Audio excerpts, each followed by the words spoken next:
दिवाकर जगन्नाथ दिख रहे हैं। बताओ तुम लोग, आवाज़ जा रही है?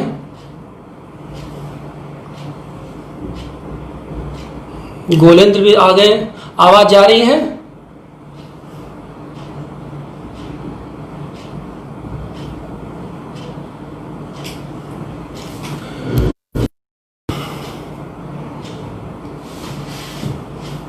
भीम भी दिखाई दे रहे हैं।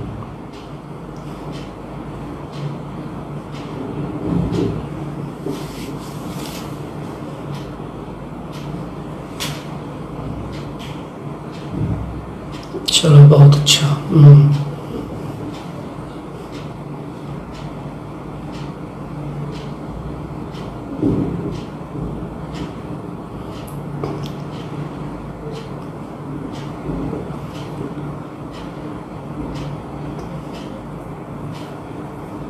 तरुण विजय जी बताइए, आप आ गए? तरुण विजय जी,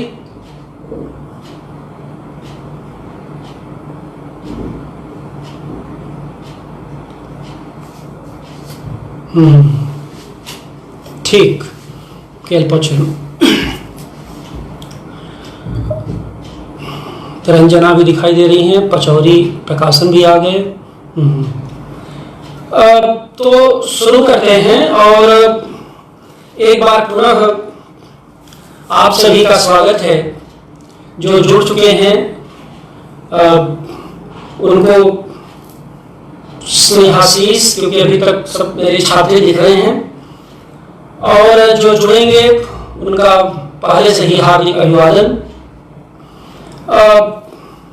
सबसे पहले तो मैं केएल पचौरी प्रकाशन और उसके मुखिया तरुण विजय पचौरी जी का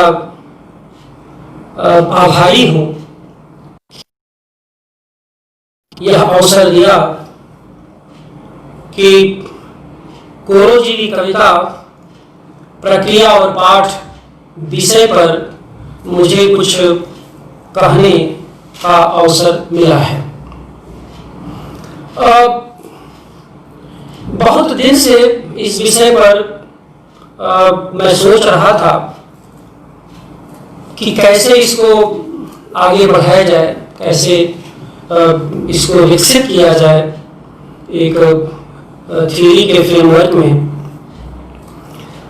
और सबसे पहले मैं ये बता दूं कि ये जो विषय है, यह इस विषय के लिए एक तरह का जो नामकरण है, इस विषय के लिए जालंधर के रहने वाले युवा कवि अनिल पांडे जिम्मेदार हैं, क्योंकि उनसे जो मई जून के महीने में जो लंबी फोन वार्ताएं हुई, तो उसी लंबी फोन वार्ताओं के बीच से यह बात निकल के आई, क्योंकि आप सब जानते हैं कि वो एक अति उत्साही युवक हैं, साथ ही साथ वो बहुत ही अच्छे प्रश्नकर्ता भी हैं, दोनों पत्रिकाओं का संपादन भी करते हैं। तो जो सवाल उन्होंने उठाए उसमें एक प्रमुख सवाल यह था कि 90 के बाद की कविता को आज तक समकालीन कविता ही कहा जाता है, और 70 से लेकर के आज तक जो कविता की यात्रा की है हिंदी कविता ने, उसमें लगभग 50 वर्ष गुजर चुके हैं, और आखिरकार इन 50 वर्षों में क्या कोई खास प्रवृत्ति दिखाई नहीं देती, जिसकी वजह से हम कुछ दशक को या काल को ठीक ठीक समझ सकें। शुरू में उन्होंने कुछ इसी तरह के सवाल किए नामकरण को लेकर के, जिसको मैं टालता रहा, और मैंने मजाक में उनसे कहा कि नाम में क्या रखा है, और यह कहकर मैं अक्सर बात बदल देता था, लेकिन वो मानते भी नहीं थे, और जितनी बार वो सवाल करते थे वो जरूर नामकरण के बारे में पूछते थे, और हर बार ये कहते थे कि सहमत असहमत का प्रश्न तो अलग है, लेकिन आप जो भी सोचते हैं कम से कम यही बता दीजिए कि ये जो इधर की कविता को आप किस रूप में देखते हैं। इन्हीं किन्हीं स्थितियों में मैंने उनसे कहा कि मैं इस दौर की, इस समय की कविता को कोरोजीवी कविता कहना पसंद करूंगा। इस कारण से शुरू में ही मैं ये बता दूं कि ये जो कोरोजीविता पर मेरा विचार चिंतन है, यह उनके सवालों के उत्तर के रूप में सामने आया है। और फिर जब ये बात आई तो उन्होंने जोर देकर कहा कि आखिरकार इस कोरोजीविता को हम लोग कैसे समझें। इन्हीं स्थितियों में मैंने फिर पूरा सोचना शुरू किया और मैंने महसूस किया कि ऐसा क्या है इस कोरोना के समय में कि इसने पूरी दुनिया की भाषा और साहित्य को बदल दिया है।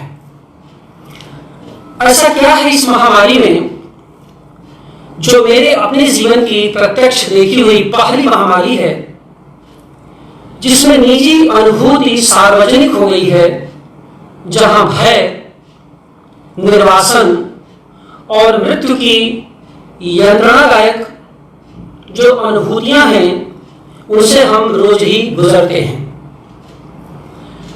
ये जो अपना निज बहुल जो निजता का बोध है और जो निज का बोध है वह कितना सार्वजनिक लगता है, यह कई बार वैसे ही है जैसे कि हम यह मान के चलें कि जो हम सोचते हैं वही हमारे दूर बैठे हुए लोग भी, हमसे जुड़े लोग भी वैसा ही सोच रहे होंगे।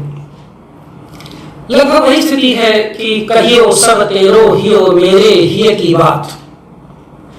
अब सवाल यह है कि आज के दिन, पिछले 3-4 महीने से लाखों लोग सड़क पर हैं, अस्पताल लाखों लोगों से अटा पड़ा है, अखबार और मीडिया में लगातार आंकड़े दर्ज हो रहे हैं, लेकिन उन आंकड़ों के भीतर की जो संवेदनशीलता है, जो नैसर्गिक आभा है, उसे कौन दर्ज कर रहा है? क्या यह संसार, यह कोरोना का जो समय है, क्या केवल आंकड़े में ही दर्ज करने लायक है या आंकड़ों से बाहर भी कोई इसका संसार है? ऐसे में मुझे लगा कि आंकड़ों को ध्वस्त करती हुई कविता की भाषा उठ खड़ी हुई और कविता ने, यानी इस समय की कविता ने एक बड़ी जिम्मेदारी का निर्वाह किया है। और जब मैं कविता कहता हूं तो जाहिर सी बात है कि मेरा ध्यान हिंदी कविता को लेकर के ही है। आप देखेंगे कि दृश्य पर दृश्य बदल रहे हैं और उन बदलते हुए दृश्यों के बीच भी हिंदी कविता लगातार अपने को बदल रही है और अपनी भाषाई सामर्थ्य से यह जीवन जीने का लगातार एक विकल्प भी दे रही है। कह सकता हूं कि यह कथ्य में व्यक्त हो रही है और संरचना में बदल रही है। और जब मैं कहता हूं कि कथ्य में बदल रही है, कथ्य में व्यक्त हो रही है और संरचना में बदल रही है, तो मेरा आशय इसके अंतर्वस्तु और इसके शिल्प संदर्भों को लेकर के भी है।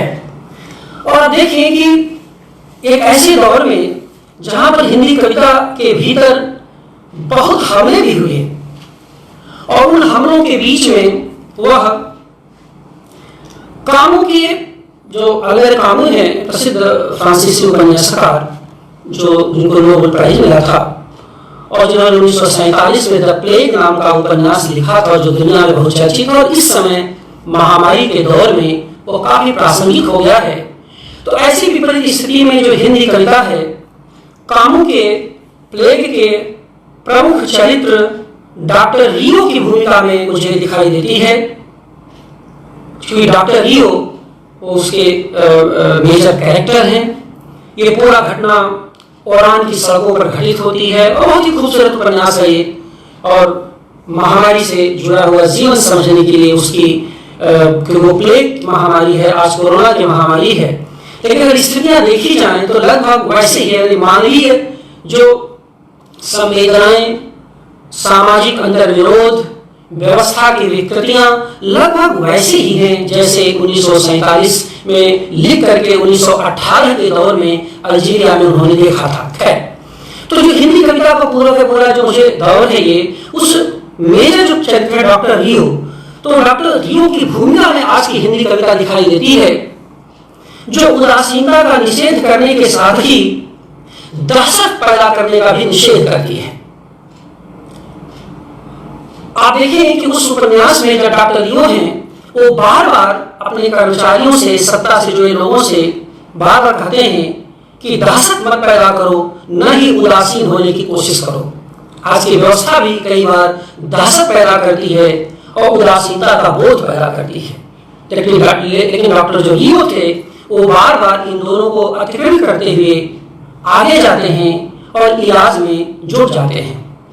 वो विभिन्न समितियों के गठन से लेकर वैक्सीन का इंतजार नहीं करते कि वैक्सीन आएगी तो हम कुछ कर लेंगे, ऐसा कर लेंगे, वैसा कर लेंगे।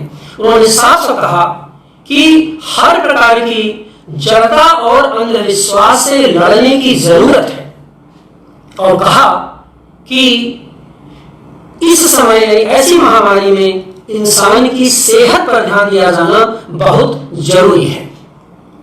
एक जगह वो कहते हैं, और बहुत ही रोचक वाक्य है, वो कहते हैं कि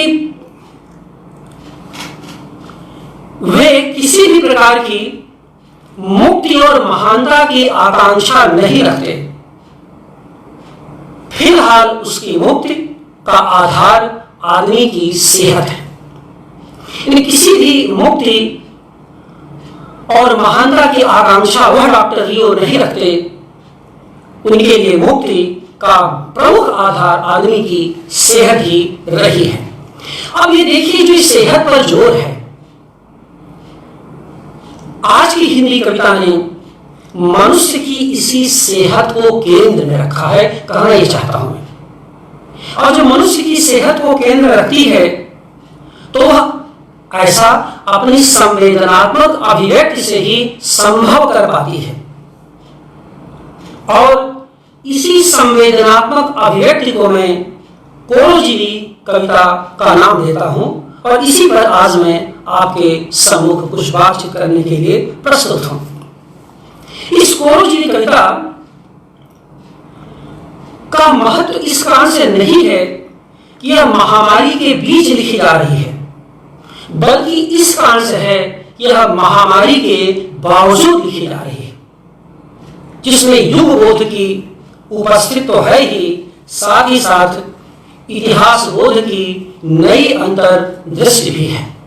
तो जब युग बोध की उपस्थिति के साथ साथ इतिहास बोध की नई अंतर्दृष्टि की मैं बात करता हूं, तो किस दिशा में हिंदी कविता जाती है और कोरोजीविता के लक्षण आज की हिंदी कविता या हिंदी कविता की परंपरा में किस रूप में दिखाई देते हैं, उन कुछ बिंदुओं पर मैं आज अपनी बात रखूंगा। असल बात यह है कि किसी भी समय विशेष की कविता की जो बहुत सारी विशेषताएं होती हैं, हम लोग उसको पढ़ते हैं, पढ़ाते हैं, जानते हैं, उसमें एक प्रमुख विशेषता यह होती है कि उस समय की कविता अपने परिवेश के भीतर से कैसे विकसित होती है और किस तरह से वह एक नई दृष्टि व चेतना के निर्माण में सहायक होती है। अपने परिवेश से कैसे विकसित होती है, जैसे ये कोरोजीवी कविता की बात मैं कर रहा हूं। तो जो कोरोजीविता है, ये जो कोरोना का समय है, कोरोना का जो समय है, इस परिवेश के भीतर से हिंदी कविता ने अपने को कैसे विकसित किया है, अपने को कैसे संभालने की कोशिश की है, और किस तरह से न केवल विकसित किया है बल्कि एक नई दृष्टि और चेतना के निर्माण में भी यह सहायक हुई है।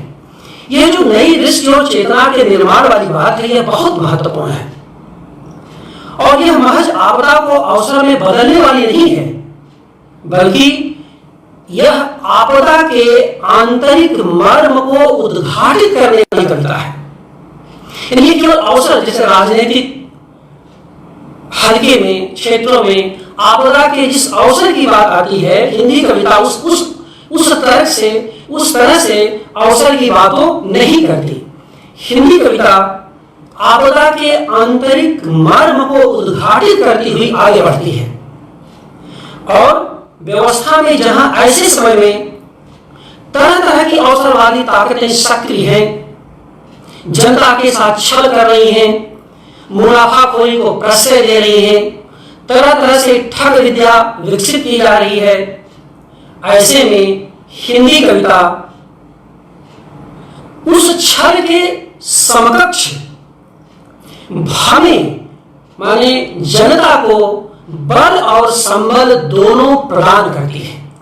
तो व्यवस्था का जो छल है उसके बरअक्स हिंदी कविता ने जो बल और संबल प्रदान करने की कोशिश की है, मैं विगत कुछ महीने से इसी दिशा में सोचता रहा हूं और इसी कारण से मैंने इसको कोरोजीवी कविता का दौर कहा है। इस दौर की मेरी लिखित कविता को मैं कोरोजीवी कविता के नाम से पुकारने की कोशिश करता हूं। तो आज की जो कोरोजीवी कविता है वह, जैसा मैंने कहा कि आपदा के भीतर आंतरिक मर्म को उद्घाटित करती है और नई चेतना के साथ आगे बढ़ती है।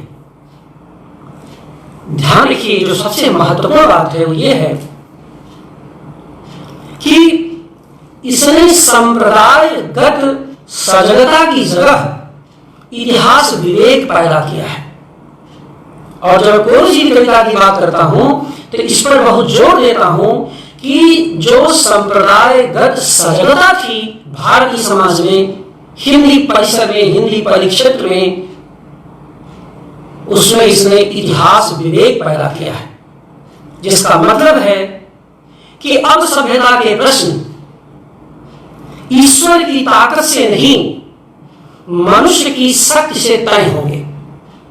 अब तक सभ्यता के प्रश्न, अपने परिवेश और समाज के प्रश्न जो ईश्वर की ताकत से तय होते रहे, कोरोजीवी कविता ने ये तय किया है कि मनुष्य की शक्ति से इसे तय किया जाना चाहिए या मनुष्य की शक्ति में अटूट आस्था को विकसित करने का भी ये अवसर है, ये समय है। अब कोई भी सत्ता धर्म और ईश्वर की ताकत दिखाकर अपनी सत्ता का ध्वंस नहीं जमा सकती। दुनिया ने इस कोरोना काल में सत्ता और व्यवस्था द्वारा गढ़े गए ईश्वर की निरीश्वरता को बखूबी पहचान ही नहीं लिया है, जान भी लिया है। और जब यह बात मैं कह रहा हूं, निरीश्वरता की बात मैं कह रहा हूं, तो मुझे यहां पर गैलीलियो, मध्यकाल जो गैलीलियो की जो डिस्कोर्सी है, जिसके माध्यम से उन्होंने भौतिक विज्ञान की दुनिया में एक बड़ा क्रांतिकारी परिवर्तन किया, जिसमें यह बताने की कोशिश की गई थी, आप सब जानते हैं कि ये जो सूर्य है, सूर्य पृथ्वी का चक्कर नहीं लगाता, बल्कि पृथ्वी ही सूर्य का चक्कर लगाती है। और आप सब जानते हैं कि दुनिया में जो आधुनिकता आई उसमें विज्ञान के, भौतिक विज्ञान का यह जो सिद्धांत था, यह बहुत ही महत्वपूर्ण था। इतना महत्वपूर्ण था ये डिस्कोर्सी का आना, गैलीलियो के सिद्धांत का प्रतिपादन का होना इतना महत्वपूर्ण था कि इसने उस समय की ईसाई की, चर्च की जो धार्मिक सत्ता थी, उसकी बुनियाद को इसने हिला दिया। क्योंकि तब तक जो चीफ प्रीस्ट था, पादरी था, वो ये समझता था कि वह सब कुछ नियंत्रित कर सकता है, क्योंकि सूर्य पृथ्वी के चारों ओर परिक्रमा करता है और पृथ्वी मेरी तरफ परिक्रमा करती है, तो मैं बादशाह हूं, मैं जो चाहूंगा वो करूंगा। लेकिन भौतिक विज्ञान के सिद्धांत ने दुनिया को हिला दिया और यह बताया कि नहीं, पृथ्वी स्थिर नहीं है, सूर्य स्थिर है, जिसके आसपास पृथ्वी चक्कर लगाती है। ये समझिए कि मध्यकाल की समूची ईसाई तंत्र को इस सिद्धांत ने झकझोर दिया था। यहां मैं कहना चाहता हूं कि मध्यकालीन संत कवियों की निरीश्वरता उसके ठीक पहले आई थी। संत कवियों की निरीश्वरता का जो आधार था वो 15वीं शताब्दी था और विज्ञान का जो आधार था वो 17वीं शताब्दी था। यानी इस विज्ञान के सिद्धांत के पहले ही मध्यकालीन संत कवियों ने निरीश्वरता को देख लिया था और मनुष्य की मुक्ति के लिए उसने ईश्वर की अनावश्यक सत्ता के हस्तक्षेप का निषेध कर दिया था। कवि रविदास और तमाम जो संत कवि उनके बारे में आप सब जानते हैं। तो वो जो संत कवियों की वाणी थी, उसका जो चक्र सिलसिला शुरू हुआ था, वह आकर के इस कोरोजीवी समय की कविता ने इसको ठीक से समझा। यानी विज्ञान भी यहाँ पर आया और साथ साथ वो जो हमारा संत साहित्य था, वो जो इतिहास विवेक का निर्धारण करने वाला साहित्य था, वो भी हमारे पास आया। और ऐसे समय पे आप देखेंगे कि इस इतिहास विवेक को हमारे कई महत्वपूर्ण कवियों ने जगह दी है। इसमें कोरोजीवी कविता के इस पक्ष से जब मैं समझने की कोशिश करता हूं, तो हमारे अग्रज कवि मदन कश्यप की एक बड़ी महत्वपूर्ण कविता याद आती है, जो अभी अभी आजकल में लंबी कविता उनकी प्रकाशित हुई है इस कोरोना समय में। इस कोरोना समय में जो कविता उनकी लंबी कविता आई है, उसमें एक वाक्य है, नई सदी में ताकतवर व हृष्ट पुष्ट खो चुका ईश्वर अचानक निरीह दिखने लगता है। कविता लंबी है, वो आजकल के नए अंक में, बिल्कुल जुलाई के अंक में प्रकाशित है, आप उसे पढ़ सकते हैं। इसके पहले इनकी एक छोटी सी कविता थी कि कोरोना ने मुझे निरीश्वर बना दिया। जो कहते हैं एक तुम्हारा ही स्पर्श था जिससे ईश्वर होने की अनुभूति हुई, कोरोना ने मुझे निरीश्वर बना दिया।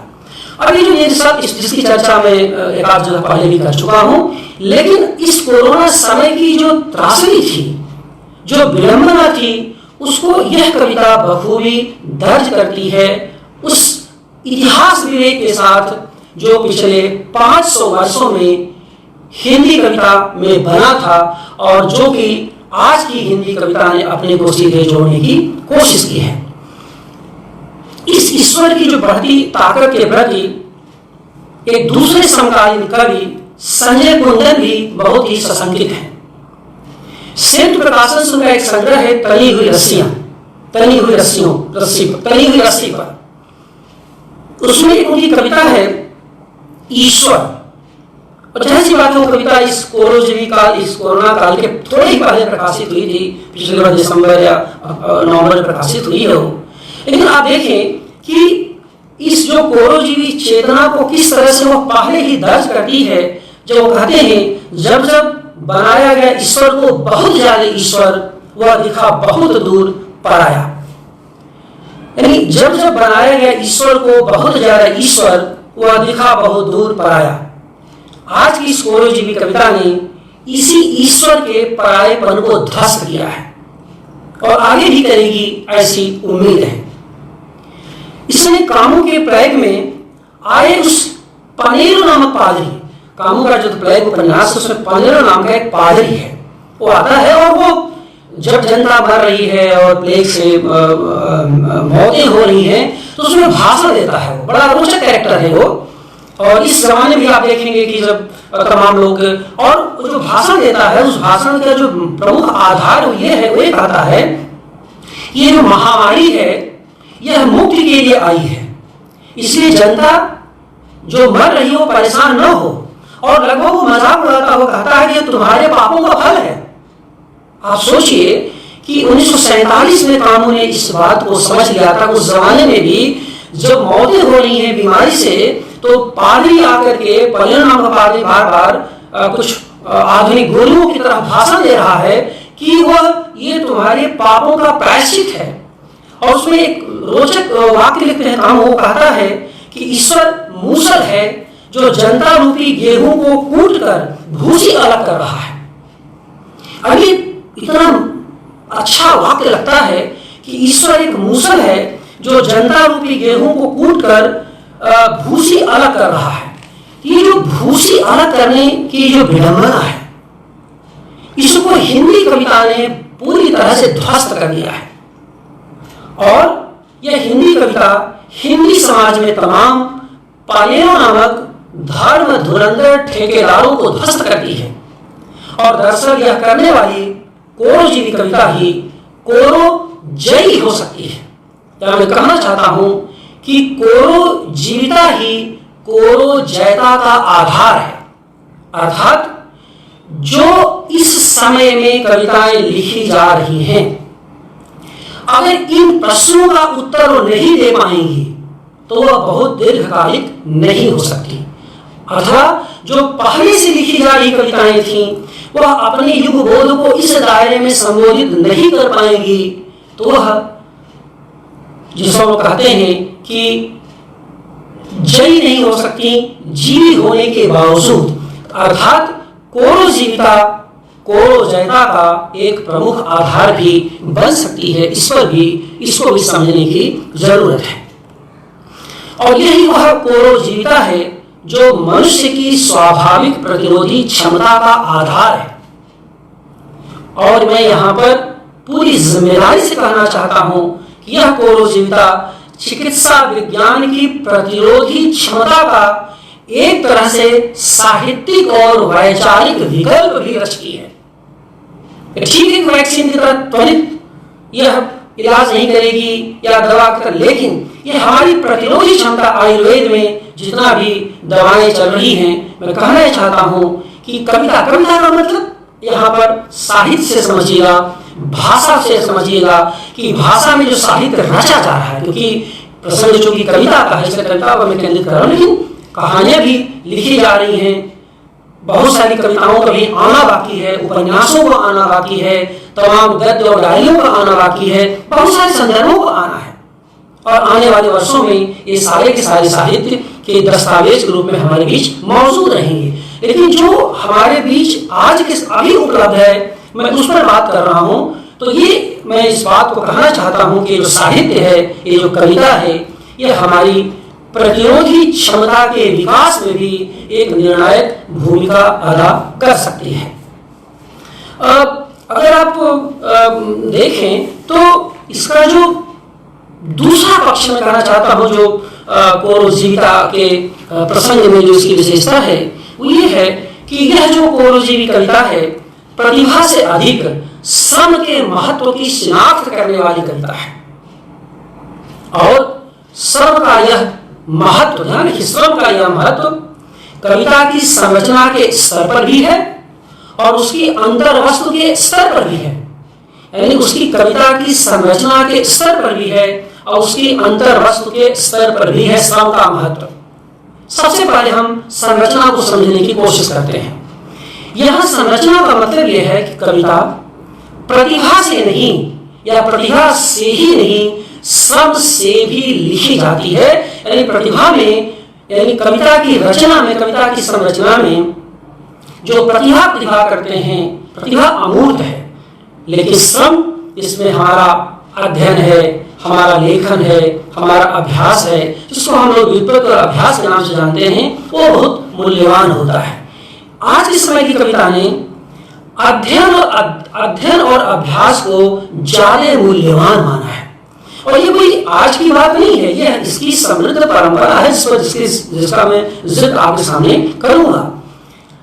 जानने वाले जानते होंगे, और जो लोग नहीं जानते हैं उनके लिए बहुत रोचक ये है कि 6वीं शताब्दी में जब अलंकार शास्त्र का उदय हुआ और भामह और दंडी नामक दो अलंकार के आचार्य आए, और दंडी तो बड़े कवि भी थे और कहा जाता है दंडिना पदलालित्य के बहुत बड़े कवि थे वो। तो जो भामह थे वो बार बार मानते थे काव्य सर्जना की प्रक्रिया में, लेकिन वहीं पर दंडी श्रम को महत्व देते थे। दंडी के द्वारा जो श्रम के महत्व की बात करते हुए स्वाभाविकता पर बहुत जोर दिया गया था, और स्वाभाविकता पर जोर देने का ही परिणाम रहा कि आधुनिक हिंदी कविता के श्रेष्ठ आलोचक नामवर सिंह ने कविता के नए प्रतिमान में जिस सपाट बयानी की बात कही है, वो सपाट बयानी मूलतः स्वाभाविकता से सीधे जाकर के जुड़ जाती है। तो आप देखें कि इसका जो सीधा संबंध है वह श्रम की शक्ति से है। दंडी ने उस जमाने में अपने काव्यादर्श में लिखा है कि श्रुतेन यत्नेन च वागुपासिता ध्रुवं करोत्येव क्रमप्यनुग्रहम्। वो कहते हैं कि कविता सुन करके, यत्न करके, श्रम करके भी अच्छी कविता बनाई जा सकती है, बनाई जाती रही है। जब मैं आज तमाम नई पीढ़ी के युवक और युवतियों को देखता हूं जो 2010 के बाद लिख रहे हैं, या कई लड़कियां लड़कियों ने इधर 2 वर्षों में लिखना शुरू किया, कई तो इस लॉकडाउन में कई की प्रतिभा की चमक देखने को मिली। तो ये इस बात को मैं जानता हूं कि उनमें से कई ऐसे होंगे जिनमें कि इस परंपरा का बोध या तो नहीं होगा, या परंपरा की जो शास्त्रीय परंपरा है उसकी जानकारी नहीं होगी, लेकिन वे इतना जरूर है कि इस दायरे में कविताएं लिख रहे हैं कि प्रतिभा के मंडन का यह दौर नहीं है, बल्कि कविता अभिव्यक्ति की छलांग है।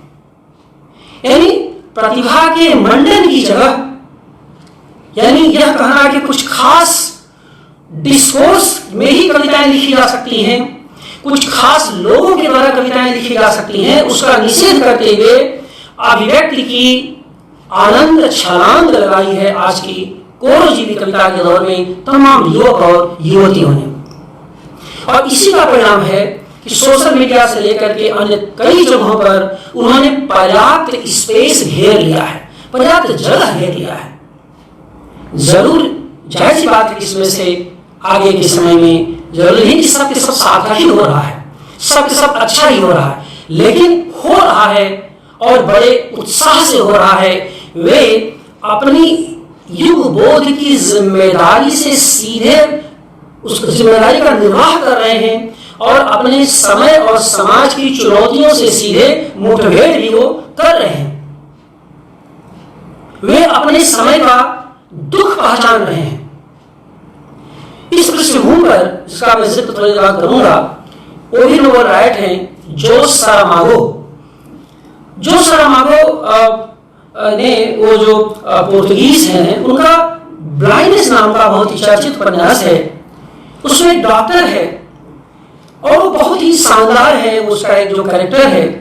तो जो आज का अपने समय का जो दुख है वह लगभग ब्लाइंडनेस के उस डॉक्टर की तरह ये नई पीढ़ी या आज के समय में जो कवि हैं, पुरानी पीढ़ी के नई पीढ़ी के जो भी कविताएं लिख रहे हैं, वो उसको अपने समय के दुख के रूप में दर्ज कर रहे हैं।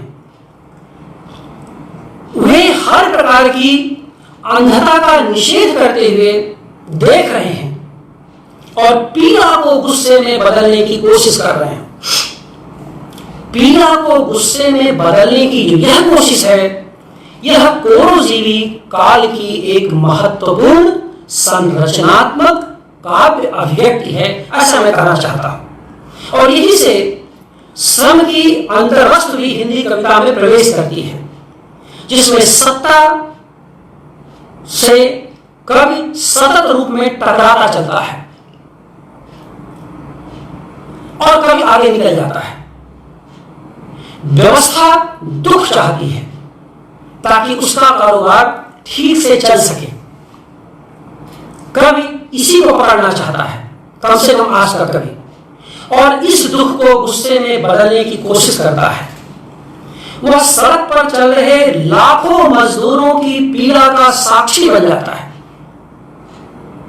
साक्षी ही नहीं, उसकी पीड़ा का, लाखों मजदूरों की पीड़ा का वह वाहक भी बनता है। वह पूरी ताकत से जनता के पक्ष से चीखना चाहता है और परिवर्तन की तमाम पवित्र आकांक्षाओं के बीच संशय से भी गुजरता है। यानी कवि संघर्ष तो कर रहा है, परिवर्तन का आकांक्षी है, लेकिन वह इस बात को जानता है कि यह परिवर्तन इतना आसान नहीं है।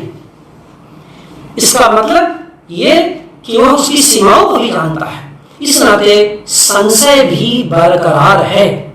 और एक बात और मैं कहना चाहूंगा कि कोरोजीवी कविता का जो यह संशय है, यह अपने काव्य की परंपरा के भीतर से विकसित है। स्थिर राघवेंद्र को हिला रहा फिर संशय।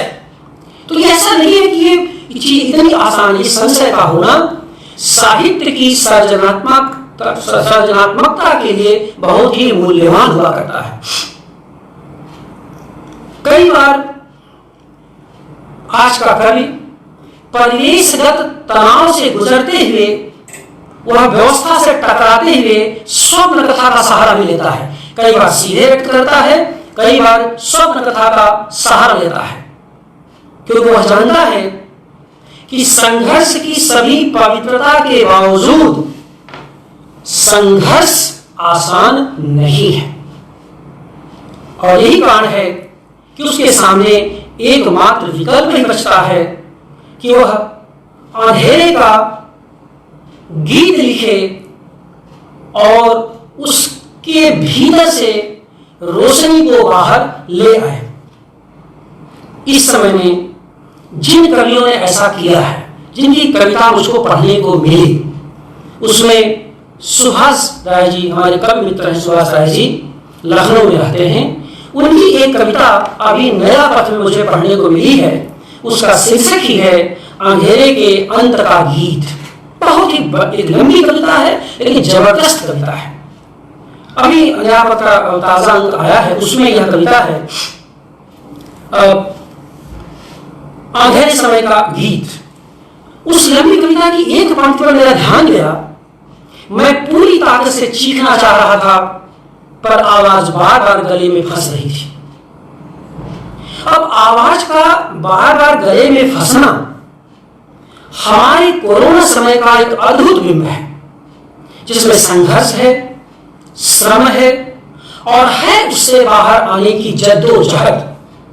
इसी जद्दोजहद में यह कविता मजदूरों के पास जाती है। और यह कविता का कुछ हिस्सा मैं आपके सामने पढ़ना चाहता हूं, क्योंकि कविता लंबी है, लेकिन कुछ हिस्सा सुनिए। मैं मृत्यु की ओर बढ़ते हुजूम से पहले वहां पहुंच जाना चाहता हूं, ताकि उन्हें रोक सकूं, उनके मुंह पर पानी के छींटे मार सकूं, उन्हें बता सकूं कि नींद चाहे जितनी गहरी हो, यह सोने का वक्त नहीं है। कुछ ही देर में ट्रेन आने वाली है, पटरी के साथ चलना ठीक नहीं। अभी तक देखिए कविता बन रही है। एक कविता छलांग कहां लगाती है, ट्रेनें अक्सर पटरी से उतर जाती हैं। पूरी कविता का जो गुरुत्व केंद्र है वह यहां पर है, और यह कोरोजीवी कविता का एक महत्वपूर्ण लक्षण है, जिसमें संशय भी है, संघर्ष भी है, श्रम भी है और अंधकार को चीर करके बाहर आने का विकल्प भी है, उसकी चुनौती की स्वीकार भावना भी है। अब देखिए, ट्रेनें अक्सर पटरी से उतर जाती है, इसमें जो अक्सर शब्द है उस पर मेरा ध्यान गया। यह अंतिम वाक्य में जो अक्सर शब्द आया है, कि जैसे कि आजकल आप देखा होगा कि जितने इनकाउंटर्स होते हैं उसमें गाड़ी पलट जाती है। सत्ता अक्सर अपने वायदे से, मैंने इनकाउंटर में अक्सर गाड़ी पलट जाती है, आप भी जानते हैं। सत्ता अक्सर वायदों से मुकर जाती है, आप देख ही रहे हैं। रोजगार के अनेक दावे महंगाई के अक्सर शिकार हो जाते हैं, और आप जोड़ लीजिए कई अक्सर, इसमें से जोड़ लीजिए कई अक्सर आपको आसानी से मिल जाएंगे। ये जो अक्सर है, यह असल में एक कवि का प्रश्न भी है, चेतावनी भी है और चिंता भी है। तो आप देखेंगे कि इस एक अक्सर शब्द के भीतर से वह प्रश्न भी खड़ा करता है, चेतावनी भी खड़ा करता है, चिंता भी कर देता है, और साथ साथ वह जो है जनता से, जनता की मुक्ति का आह्वान भी करता है, जितना वो कर सकता है अपनी कविता के भीतर। देखिए, हम जानते हैं कि कोरोना समय पूंजीवादी विकृतियों के भीतर से उपजा है। यह गरीबों का नहीं, यह गरीबों की नहीं, अमीरों की देन है, जिसमें श्रम का शोषण हुआ है और अतिरिक्त का आकर्षण दिखाई देता है। यह जो 90 के बाद नियो लिबरलिज्म आया, नव उदारवाद आया, वो उसी का परिणाम है, जहां श्रम का शोषण इसलिए किया जाता है, हम इसे री इन्वेस्ट करेंगे, हम इसका पुनर्निवेश करेंगे। और इसे मैं बार बार कहता हूं कि 90 के बाद की जो हिंदी कविता का दौर है, उसमें जबरदस्त बदलाव है। 3 पीढ़ियां इस समय 90 के बाद की सक्रिय हैं। 90 का जो दशक है हिंदी कविता के लिए सबसे उर्वर दशक है। इसी दायरे में बात करता हूं, इसको पहले भी कह चुका हूं कि आजाद भारत में अगर दशक के हिसाब से देखिए तो 90 का जो दशक है वह अपनी सक्रियता, रचनात्मक उत्कर्ष और विविध वर्णी संवेदनशीलता के दायरे में आज भी सबसे महत्वपूर्ण है और सबसे सक्रिय दशक है। उसके पीछे की स्थितियां भी जिम्मेदार, जिसका ये विषय नहीं, कभी मैं उस पर चर्चा अलग से करूंगा और मैं उस पर सोच भी रहा हूं, उस पर काम भी कर रहा हूं मैं।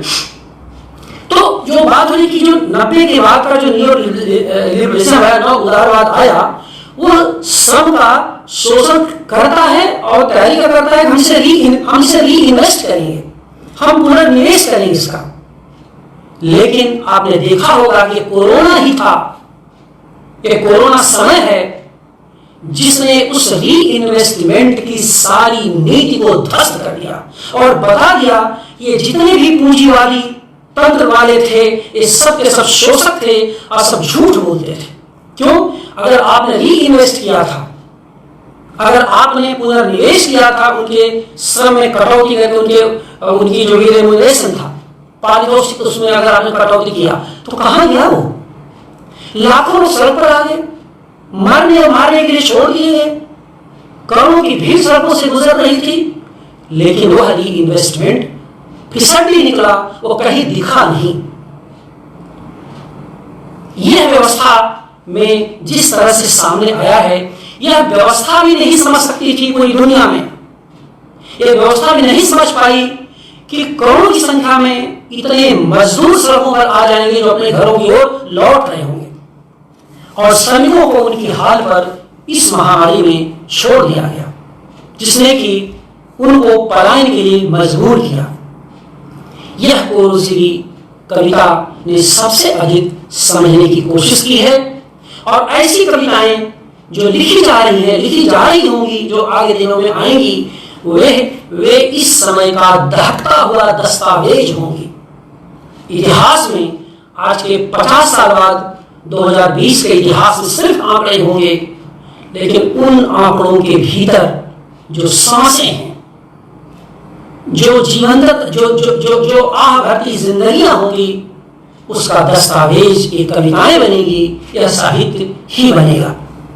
तो ये एक तरह का मैं दूसरी विशेषता के से आपको रूबरू करवा रहा था। इसका में जो तीसरी विशेषता है वो एक तरह का परिवेशगत संलग्नता है। कोरोजी की कविता में परिवेश, मैंने आंतरिक परिवेश के प्रति एक संवेदनशीलता का व्यवहार किया है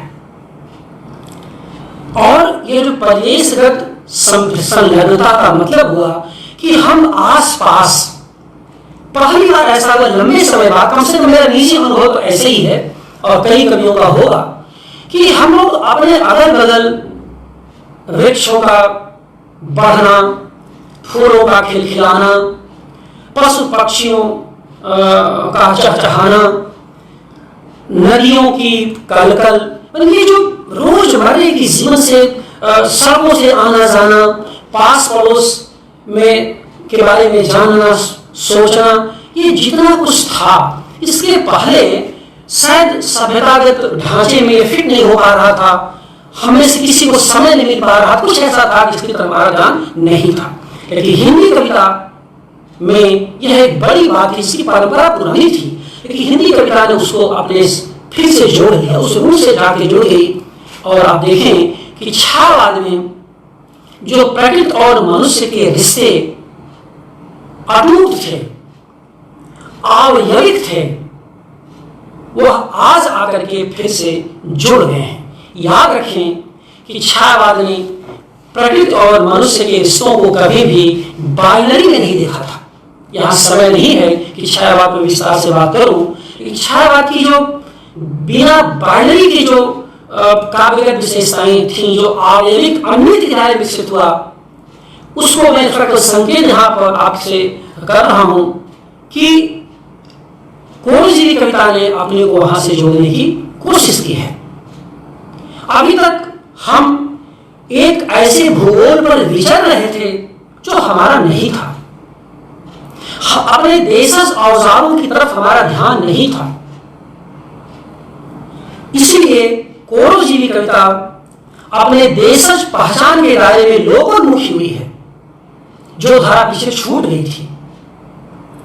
यही कारण है कि यह कोरोजीवी कविता परिवेश के विश्वसनीय और सहज अनुभवों की ओर मुड़ गई है। और जब मैं कहता हूं परिवेश के सहज और विश्वसनीय अनुभवों की ओर मुड़ गई है, तो ये बहुत महत्वपूर्ण बात है। और इसको नई पीढ़ी ने वो कवियों ने और कवियत्रियों ने बहुत स्वर दिया है। इस पर बहुत सामग्री मेरे पास है। अगर मैं इस पर उदाहरण देना शुरू करूंगा तो काफी लंबा समय चला जाएगा। लेकिन जैसे कि आप देखें कि जिन प्रदेशगत संलग्नता और लोक भाषाओं के प्रयोग से हिंदी के युवा कवियों, नए कवियों ने हिंदी कविता में इस दौर में हस्तक्षेप किया है, नई बातें करने की कोशिश की है, उसमें बिल्कुल नए कवियों में शैलेंद्र शुक्ल, संदीप तिवारी और अमरजीत राम, ऐसे बहुत सारे कवियों जो मेरे पास। लेकिन ये जो 3 कवियों ने इधर जो नए ढंग का विधान रचा, काव्य का विधान रचा है, इनकी कविताओं पर मेरा ध्यान गया है।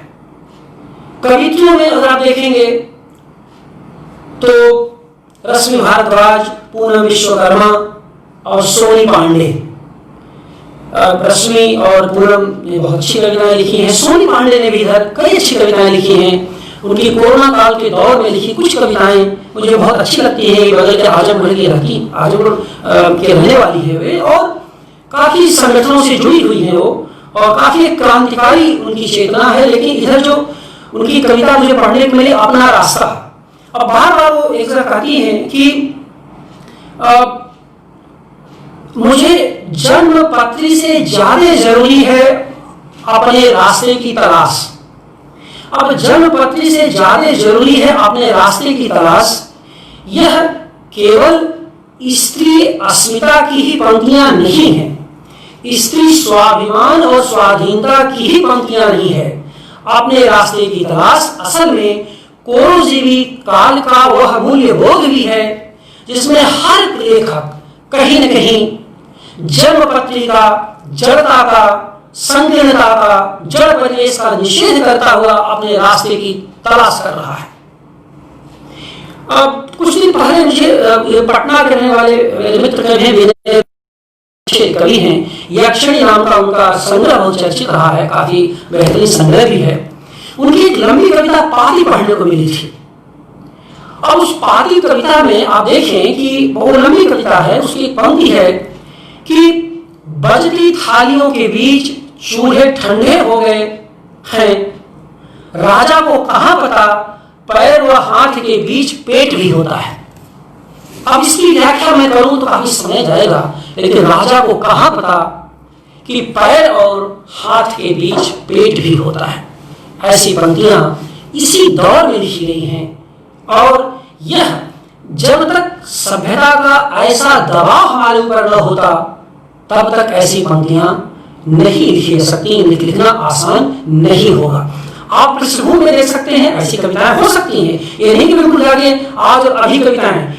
बात में चेतना के निर्माण और पुनर्संयोजन की बात कर रहा हूं कि अगर इस तरह की चीजें दिखाई देती हैं तो निश्चित रूप से स्वागत योग्य है। लेकिन बहुत सारी ऐसी स्थितियां इस समय कोरोजीवी काल में, कोरोना काल हमारे पास आई हैं, जिनका की संबंध इसी समय से हो सकता था। इसके पहले वे नहीं लिखी जा सकती थी, या उनका लिखना इतना आसान नहीं था कि उनकी तरफ हमारा ध्यान नहीं था।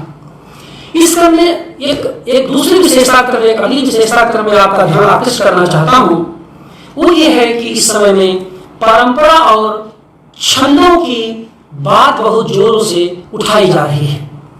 ये अकारण नहीं है कि परंपरा और छंदों की तरफ हमारा ध्यान जा रहा है, ये सकारण है, ये हमारे समय का दबाव है। ये जो बातें सोशल मीडिया पर हो रही थी कि छंद आया कि गया कैसा, ये अलग मुद्दा है, लेकिन इसे आना ही था। क्यों? क्योंकि इन चीजों की तरफ, अपनी परंपरा की तरफ, अपने इतिहास बोध की तरफ, अपने छंदानुशासन की तरफ इसके पहले हमारा ध्यान नहीं जाता था। शायद हमको समय नहीं मिलता था, या हम इतने गति में होते थे कि हमको ठहर कर सोचने का मौका ही नहीं मिला। लेकिन आज कोरोजीवी काल में, इस कोरोना काल में हमें ठहर कर सोचने का मौका मिल गया है। और याद रखिए कि यह जो कोरोजीवी कविता है, यह परंपरा की खोज नहीं करती। परंपरा की खोज करने वाले इस समय में कुछ हैं, आप जानते हैं, लेकिन वह असल में अपनी प्रासंगिकता की बेचैनी से परेशान है। परंपरा की खोज वही करता है जो अपनी प्रासंगिकता की बेचैनी से परेशान रहता है।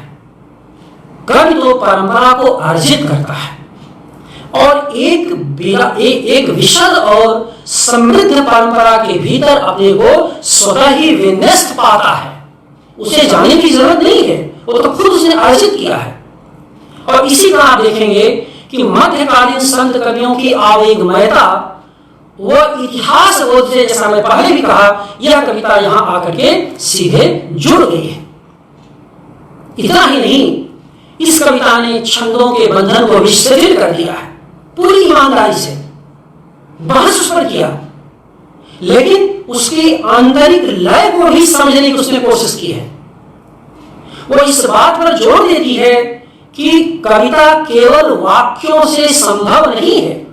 वाक्य के भीतर वाक्यों से केवल कविता बनाने वाले चाहे जितना जोर मार लें, चाहे जितनी समीक्षा लिखवा लें, कविता की जितनी चर्चा करवा लें, लेकिन उनकी कविता की जो का औचित्य है, उसकी जो धार है, वो बाहर आ नहीं सकती।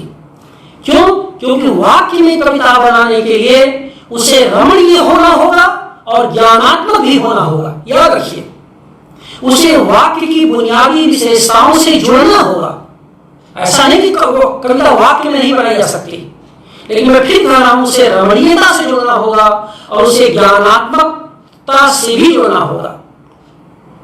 और तब ये कविता की जो बात आज हम करते हैं, ऐसी कविताओं की बात करते हैं, तो आज की कविता मानकर चलती है। और ये मेरा मानना है, इसके पहले मैं चर्चा भी कर चुका हूं इस पर एक जो अनिल पांडे से जिनका जिक्र मैंने किया था, उनसे लंबी जो फूल वार्ता है उस पर लंबी बहस मैंने की है। काफी लंबी, करीब 1.5-2 घंटे की बातचीत है, उसको भी प्रकाशित होगी, तो उसकी चर्चा हम लोग करेंगे। लेकिन ये बात मैं पुनः कहना चाहता हूं कि मान के चलती है कि छंदों की वापसी उसके पुनर्जन्म में नहीं, उसके परिवर्तन में है। और इस परिवर्तन की दिशा आगे की ओर है, पीछे की ओर लौटने में नहीं है। यानी परिवर्तन अगर अग्रगामी मूल्यों के साथ होगा तभी स्वीकार होगा। केवल मीटर नाप करके, पीछे लौट करके आप अच्छी कविता नहीं बना सकते। और मुझे लगता है कि तो इस पर लगभग सहमति है, इस पर बहस के लिए कोई गुंजाइश नहीं है। कारण क्या है? कारण यह है कि आज की कविता, जिसे कोरोजीवी कविता में कह रहा हूं, यह चंद्रमा को अमृतांशु ही नहीं कहती, बल्कि अमृतांश नहीं ही कहती। चंद्रमा का एक नाम विषयाकर भी है, विश्व को धारण करने वाला। तो बताइए कि जब विषयाकर का समय है तो अमृतांशु की चर्चा करके क्या मिलेगा? कोरोना के वायरस से पूरी दुनिया त्रस्त है, बड़े बड़े लोग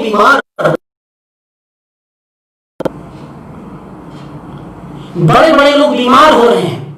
आप सब टीवी में देख रहे हैं। आगे आने वाले समय का पता नहीं है कि क्या होने जा रहा है।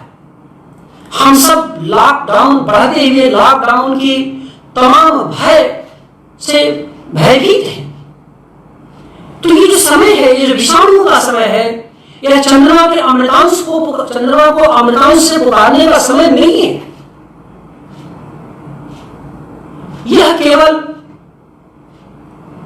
विषयाकर को समझने का समय है।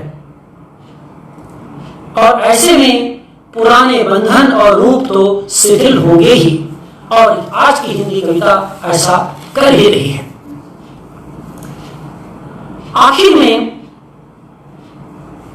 यह भी मैं कहना चाहता हूं कि जो कोरोजीवी कविता है, जब मैं कहता हूं तो यह आंकड़ों से आगे बढ़कर मानव अस्तित्व की पुकार से जुड़ गई है।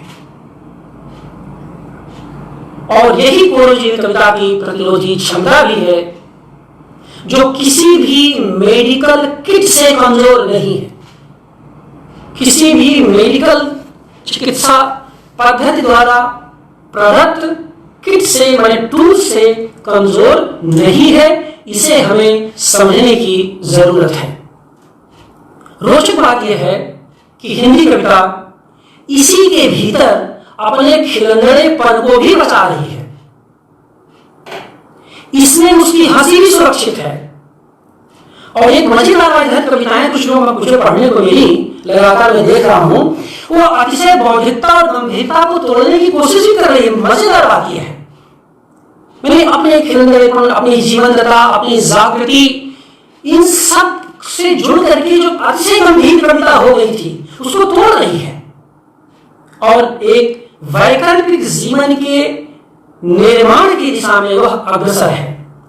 अभी मुझे मेरे कवि मित्र हैं वसंत सागर राय, वो भोपाल में रहते हैं, तो उनके माध्यम से मुझे 8वें दशक के बहुत ही महत्वपूर्ण कवि और हमारे बहुत ही प्यारे कवि अरुण कमल की कविता पढ़ने को मिली है, जूते साफ करते हुए। अद्भुत कविता है, छोटी बड़ी रोचक है और काफी हंसी और मजाक के दायरे में आगे बढ़ती है। बल्कि अगर आप सामान्यतः उस कविता को पढ़ेंगे जूते साफ करते हुए तो आपको लगेगा ये भी कोई कविता है, बल्कि कुछ टिप्पणियां हुई ऐसी सुनने को मिली, ये भी कोई कविता है। लेकिन हाँ, वो कविता है। उस कविता में कौतुक है, खिलंदड़ापन है और अतिशय गांधीजी को तोड़ने वाली अरुण कमल की कविता है। लेकिन याद रखिए, तोड़ने की इस प्रक्रिया में यह बेहद गंभीर जटिल मूल्यों को भी रचती है। मैं फिर कह रहा हूं, बेहद गंभीर जटिल मूल्यों की रचना भी करती है। शुरू ही होती है कविता, जूते हैं पर पैर नहीं है। लयात्मक कविता है लेकिन बड़ी मजेदार है। जूते हैं पर पैर नहीं है, सब जानते हैं, बाहर जूते झांक रहे हैं, पैरों का इंतजार कर रहे हैं हर सुबह शाम। जो सुबह मॉर्निंग वॉक के लिए निकलते होंगे, इवनिंग वॉक के लिए निकलते होंगे, वो तो पैर जूते से उनका संभाल। लेकिन कई ऐसे भी लोग होंगे जो घर के बाहर नहीं निकलते होंगे या निकलने नहीं चाहते होंगे। जैसे कहा कि अभी सीनियर सिटीजन है, 65 साल की बात की उम्र है, थोड़ा डरते होंगे, तो वो उस मतलब जो अपने घर के भीतर जो रोज हमको दिखाई दे रहा है। और लंबी कविता, थोड़ी बड़ी कविता है जिसको मैं पूरा नहीं पढ़ूंगा, लेकिन शुरू में है कि जूते हैं पर पैर नहीं है। अंत बड़ी मजेदार होता है, बोल बसंता कुछ तो बोल, बसंत को संबोधित करता है कमल, बोल बसंता कुछ तो बोल, कहते मुझसे डर नहीं है। डर पर भी कुछ लोगों ने आपत्ति की थी। डर में डर की बात है कि बोल बसंता कुछ तो बोल, कहते मुझको डर नहीं है, डर नहीं है। उन्होंने एक ध्वनि सामने लाते हुए डर नहीं है। अब डर को डर में रूपांतरित कर यह कविता न केवल अकारण के विजय पर, अकारण के डर पर विजय, ध्यान रखिए कि डर को डर कहा कि यह कविता न केवल अकारण के डर पर विजय पाती है, बल्कि वह डर के रूप को ही बदल देती है। अब ये जो छोटी सी कविता में डर के रूप को बदलने की जो सामर्थ्य है, एक खिलंदड़ेपन में, हंसी मजाक के दायरे में, वह आज की जो हिंदी कविता है उसकी एक बड़ी ताकत है।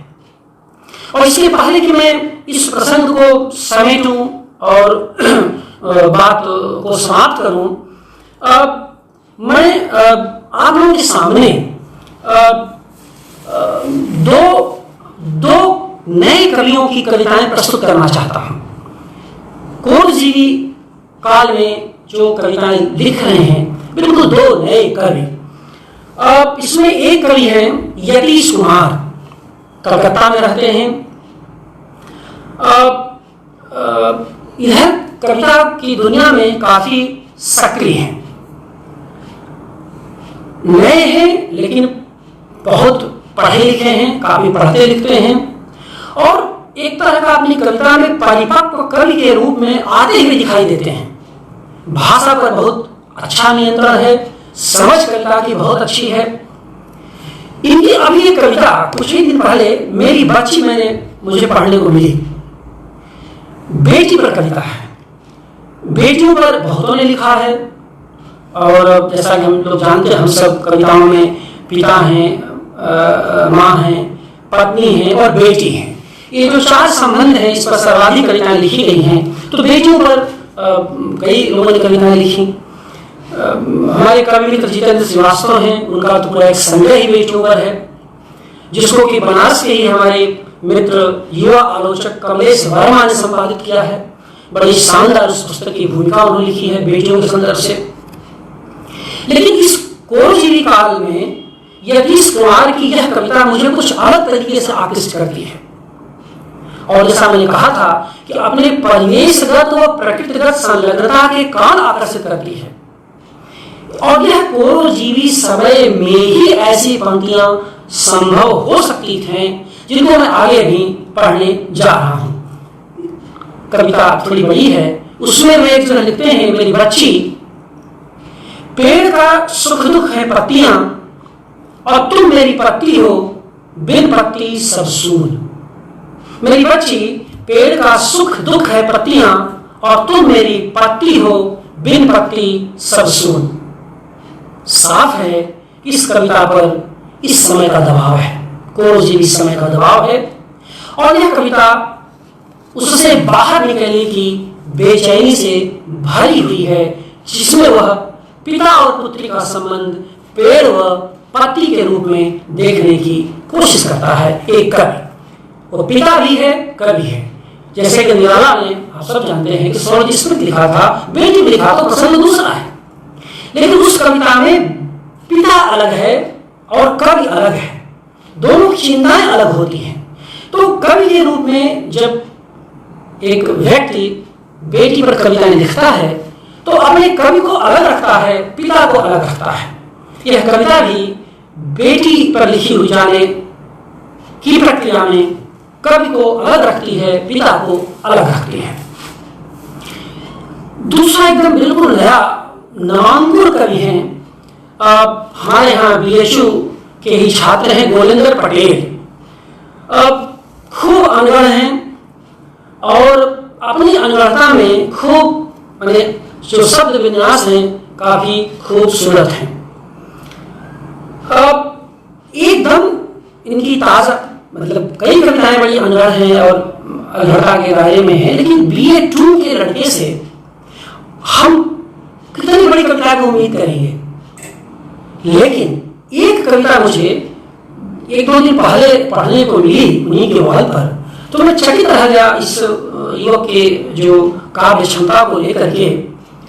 और ऐसा लगा कि गांव का यह एक ऐसा लड़का है जो एक मुट्ठी धूल उठाकर व्यवस्था को ललकार रहा है।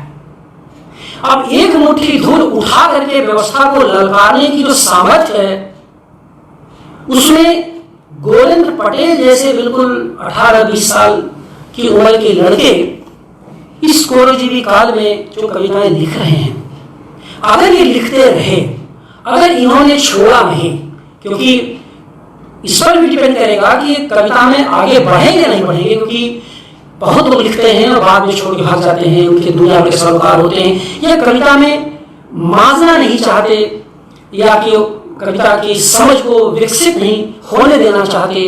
क्योंकि शुरू में तो बिना समझ कविता लिखते रहिए, ठीक है। एक स्थिति के बाद आपको कविता की समझ के दायरे में भी कविता के पास जाना होगा, क्योंकि केवल उत्पादन से गुणवत्ता का निर्धारण नहीं हो पाएगा। उसके लिए थोड़ा अध्ययन, थोड़ा सा योग, थोड़ा सा थोड़ी साधना ही करनी पड़ेगा। तो अब चूंकि बिल्कुल नए हैं, तो एकदम नए हैं, तो बाकी का तो मैंने क्योंकि मेरे पास कविताएं बहुत हैं और बहुत सारे संदर्भ है मेरे पास, लेकिन वो समय नहीं है और एक ही व्याख्यान में कितनी बातें कही जा सकती हैं, वो बड़ा कठिन है।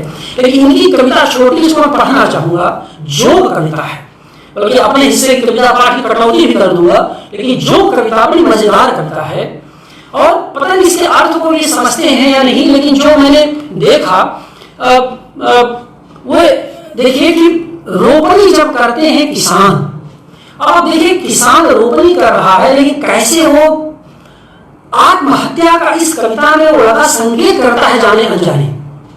इस कविता पर कभी मेरे छात्र हैं और मेरे ही छात्र हैं, लेकिन मैंने इस कविता पर अभी तक मुझसे मेरी कोई बातचीत नहीं हुई है कि भाई इस कविता को कितना तुमने समझा, कितना नहीं समझा। लेकिन मैंने सोचा कि आज कोरो जी की कविता का समय है तो मैं इस कविता का जिक्र जरूर करूं। वो जोक कविता, जोक, और गांव का लड़का एकदम विशुद्ध गांव के है वो। रोपनी जब करते हैं किसान तब रक्त चूसते हैं जोंक, चूहे फसल नहीं चाटते, फसल चाटते हैं नीलगाय। चूहे तो बस संग्रह करते हैं गहरे गोदामी बिल में, गहरे गोदामी बिल में। याद रखिए भाषा, देखिए। टिड्डे पत्तियों के साथ पुरुषार्थ को चाट जाते हैं, आपस में युद्ध कर काले कौवे मक्का बाजरा बाट खाते हैं। काले कौवे व्यंजक है, मक्का बाजरा बाट, सारी इमेज गांव का है।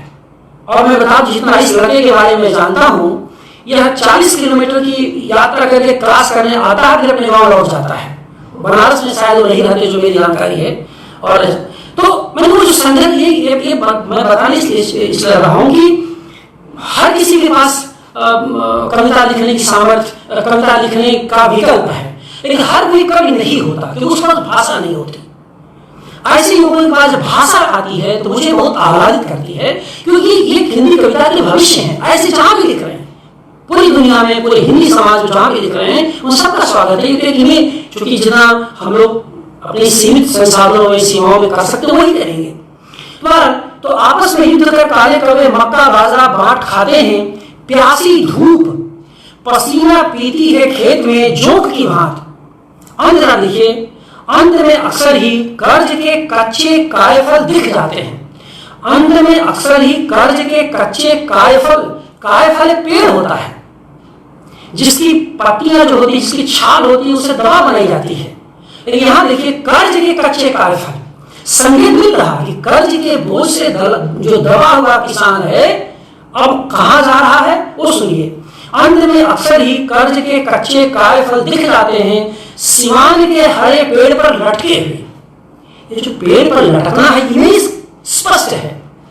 यानी जोकों से बचते बचाते, रोपनी करते, रक्त चूसते चुसाते, चूहे बिल्लियों से बचते बचाते, गोदामी बिलों से बचते बचाते, अंत में किसान कहां है?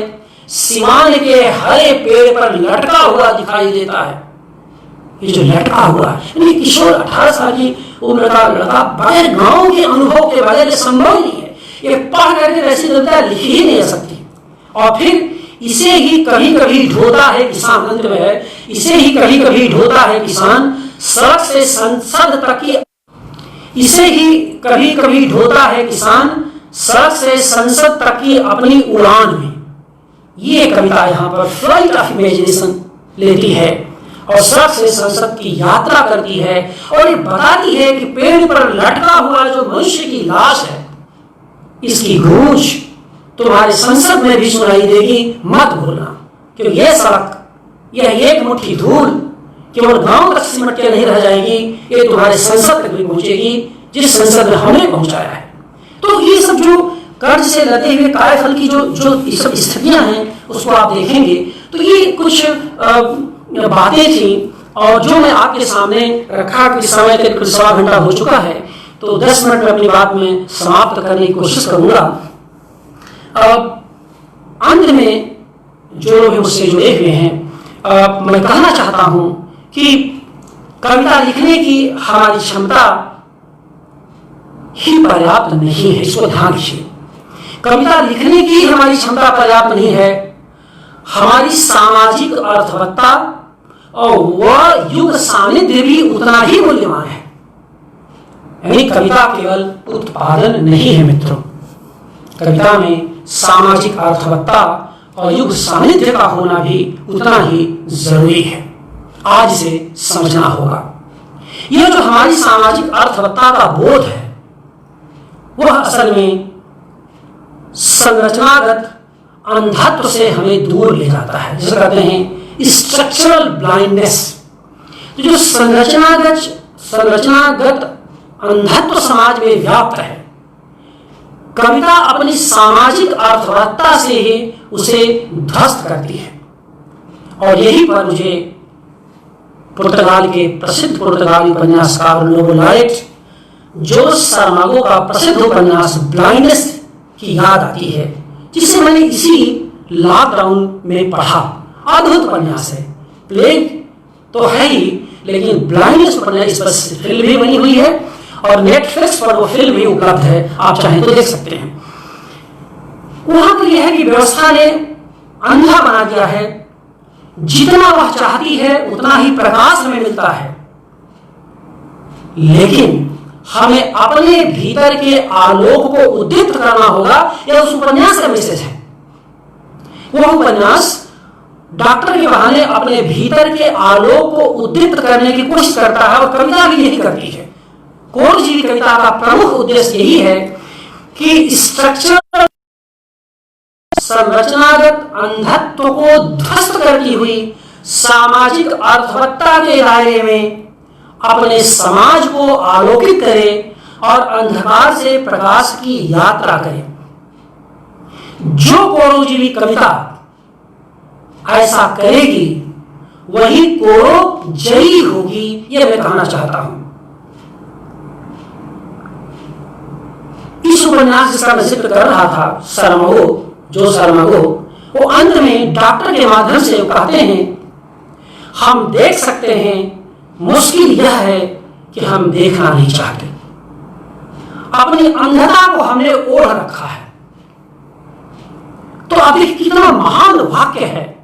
जहां वह उपन्यास समाप्त होता है, यही से मैं अपनी कोरोजीवी कविता की सामाजिक अर्थवत्ता को भी समाप्त करूंगा कि हम देख सकते हैं, मुश्किल यह है कि हम देखना नहीं चाहते। क्यों? क्योंकि हमने अपनी अंधता को ओढ़ रखा है। हिंदी की कोरोजीवी कविता का बुनियादी संघर्ष इसी अंधत्व से है, जो अंधकार को दुरुस्त करके प्रकाश की उपस्थिति को दर्ज करने की कोशिश करती है। खुशी की बात है कि आज की हिंदी कविता इसको देख रही है। उसने, समाज ने अंधता को भले ओढ़ रखा हो, यानी समाज में सारी व्यवस्था ने भले ही अपने अंधत्व को ओढ़ रखा है, भले ही संवेदनात्मक संस्पर्श से उसको कोई मतलब ना हो, लेकिन हिंदी कविता ने ये जो स्ट्रक्चरल ब्लाइंडनेस है, संरचनागत अंधकार है, अंधत्व है, उसको बराबर से समाप्त करने की कोशिश की है। और उम्मीद करता हूं कि आने वाले दिनों में यह जो संघर्ष है उसका जारी रहेगा, क्योंकि उसकी ताकत ही है कि वह उस अंधकार को चीर करके, विदीर्ण करके उसमें से उम्मीद की कोई किरण वह जगाने की कोशिश करे। तो ये कुछ, मैंने कहा ये कुछ बातें थी जो मैं आपके सामने रखा कोरोजीवी कविता के संदर्भ से। और अब हमें लगता है कि तरुण पचौरी जी अगर मेरी बात को सुन रहे हो तो उन्होंने मुझसे कविता भी पढ़ने के लिए कहा था, लेकिन कविता तो अब नहीं पढ़ूंगा। एक कविता अगर आप लोग चाहें तो एक कविता में इस प्रसंग पर उत्तर कोरोना नाम की जो कविता है, जब तब मैंने लिखी थी 4 अप्रैल को, जब उत्तर कोरोना की हिंदी में चर्चा भी नहीं थी। तो मैं चाहता हूं कि आज इस मंच पर मैं इस कविता का पाठ करूं और कर दूं, और इसी कविता के साथ मैं अपने इस वक्तव्य को भी समाप्त करूंगा। तो हम लोग उम्मीद करते हैं कि 5 मिनट और आपका साथ मुझे मिलेगा। और तो मुझे लगता है कि हाँ, शुरू करते हैं, क्योंकि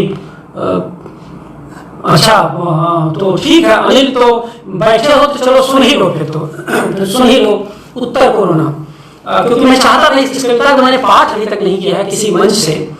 और जैसा मैंने कहा कि जब कोरोना शुरू ही हुआ था तो हाँ बिल्कुल तरुण जी भी सुन रहे हैं, चलिए आपसे अनुमति मिल गई तो मैं इसको पढ़ देता हूँ, क्योंकि इस कविता को मैंने पढ़ा नहीं था उत्तर कोरोना को, और मैंने तब लिखी थी जब कोरोना शुरू ही हुआ था, और मैंने उत्तर कोरोना कविता लिखी थी।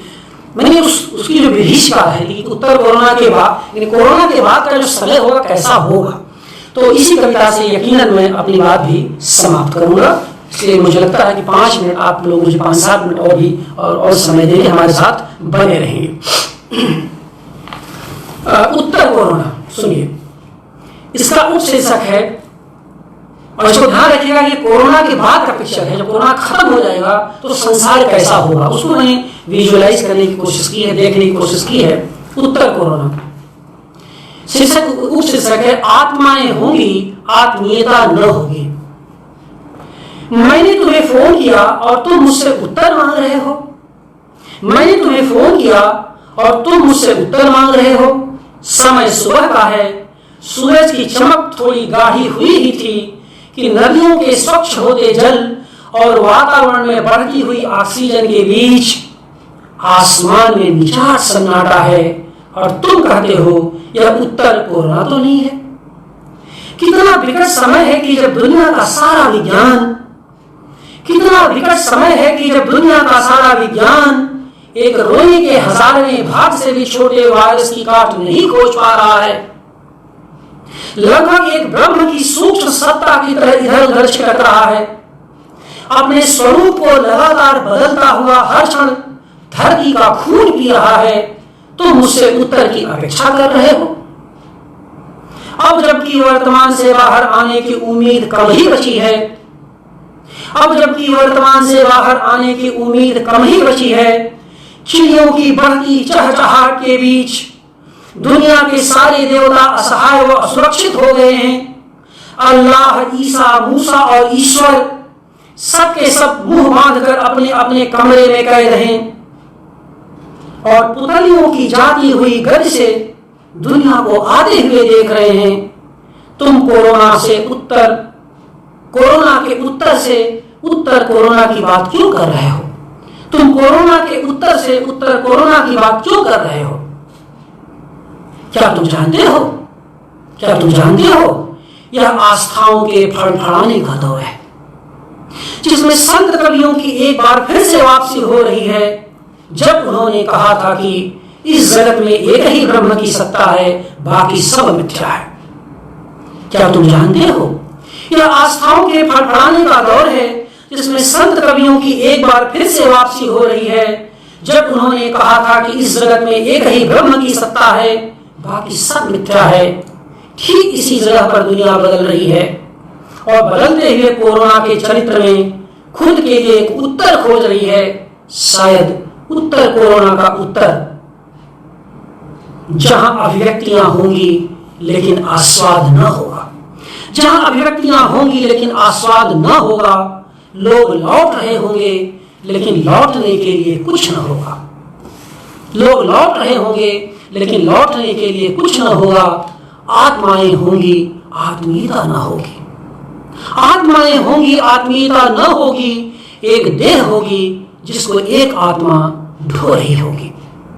यह चिंताओं और संग्रामों के संघर्ष का दौर होगा, जिसमें हर कुछ एक भय की तरह समर्पित होगा, जहां स्वीकारने के अलावा और कुछ, और संघर्ष के मोर्चे पर हर बार विवेक ही मारा जाएगा, और संघर्ष के मोर्चे पर हर बार विवेक ही मारा जाएगा। आदतें कुछ ऐसी होंगी, एक खास जंग के जैसी होंगी। आदतें कुछ ऐसी होंगी, एक खास जंग के जैसी होंगी। जीवन निर्वात होगा, संघर्ष हवाओं का होगा, सत्ताएं उदार होंगी। शासन लेकिन सख्त होगा, शासन लेकिन सख्त होगा। देश का हर आदमी लड़ेगा सिपाही की तरह, लेकिन हर बार मारा जाएगा एक नागरिक के मोर्चे पर। शासक बहुत उदार होंगे, लेकिन उनमें सब कुछ को पाने की एक जल्दी होगी, लगभग इस समय की वाचाल मीडिया की तरह, जहां ब्रेक के बाद एक पुराना ही चीखता है, एक पुराना ही चीखता है। अद्भुत होगा यह समय के अद्भुत जैसा कुछ नहीं होगा। अद्भुत होगा यह समय के अद्भुत जैसा कुछ नहीं होगा।